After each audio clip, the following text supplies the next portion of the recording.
أعوذ بالله من الشيطان الرجيم. بسم الله الرحمن الرحيم.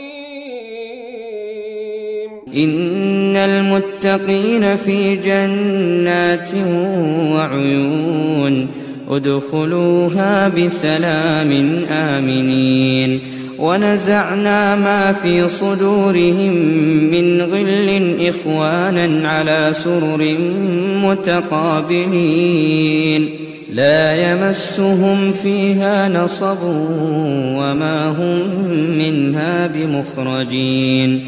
نبئ عبادي أني أنا الغفور الرحيم وأن عذابي هو العذاب الأليم.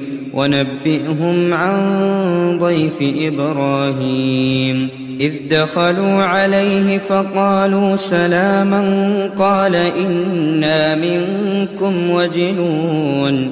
قالوا لا توجل إنا نبشرك بغلام عليم. قال أبشرتموني على أن مسني الكبر فبم تبشرون. قالوا بشرناك بالحق فلا تكن من القانطين. قال ومن يقنط من رحمة ربه إلا الضالون.